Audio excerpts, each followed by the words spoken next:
नमस्कार सर. माझं नाव प्रज्वल पोपट बुनगे. मी वीरमधून आलेलो आहे सर. भारतीय सेवा केंद्राची फ्रँचायसी घेण्यासाठी मोलाचं मार्गदर्शनमध्ये माझ्या रुशाली मॅडमने सहकार्याने भेटली. त्यानंतर मी जिथपर्यंत प्रवास केला तिथपर्यंत माझ्या मागं मोलाचा वाटा म्हणजे माझे मामा असतील, त्यांनी मला प्रत्येक क्षणावर मदत केली की आर्थिक परिस्थिती डावलल्यानंतर सुद्धा त्यांनी मला ठामपणे उभं राहण्याची संधी दिली. गावामध्ये असताना सर मी असंच मित्रांमध्ये राजकारण्यांच्या थ्रू फॉर्म फ्रीमध्ये भरत होतो. ते माझा उपयोग करून घेत होते त्यांच्या स्वार्थासाठी. ते नंतर मला कळालं, आरती मॅडम असतील, रुशाली मॅडम असतील, त्यांनी मला प्रत्येक गोष्टीला मार्गदर्शन करून प्रज्वल तू हे करू नको. आणि Rushali madam through Bharat E सेवा केंद्राचं मला कळाल्यानंतर मी लगेच मामांना सांगितलं की मामा मला फ्रँचायसी घ्यायची आहे. मामाने कुठलाही न विचार करता त्याच्यासाठी ठेवलेला तुटपुंजे पैसे मला देऊन त्यांनी फ्रँचायसी बुक करायचे हे केलं.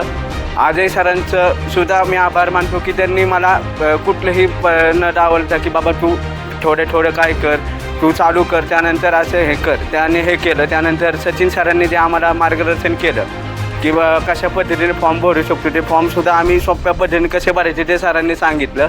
बँकिंगच्या टीमने सुद्धा सपोर्ट केला, वारंवार फोन करून की बाबा सर तुम्ही नक्की येणार आहात का, फॉलोअप घेतला आणि प्रत्येक गोष्टीला मदत केली. सायली मॅडम असतील, त्यांनी ड्राफ्ट पाठवला, कशा पद्धतीने ड्राफ्ट आपण कॉपी करू शकतो ते सुद्धा सांगितलं. श्रद्धा मॅडमने सुद्धा फोनवर मी सुद्धा फोनवर क्रॉस चेक केलं की मॅडम ट्रेनिंगला यायला जमलं नाही मला, की दुसऱ्या ट्रेनिंगला प्रज्वल सर तुम्ही नक्की येणार आहे का, हे सर्व केलं. सगळ्या टीमने मला खूप सपोर्ट केला.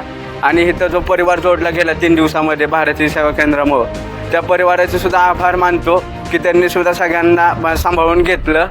आणि इथून पुढे मी एक सर आश्वासन देतो की भारतीय सेवा केंद्रामार्फत गरजू लोकांपर्यंत आणि गावातील सगळ्या होतकरूंपर्यंत पोहोचण्याचा प्रयत्न करेल आणि एक डिजिटल गाव बनवण्याचा प्रयत्न करेल. धन्यवाद.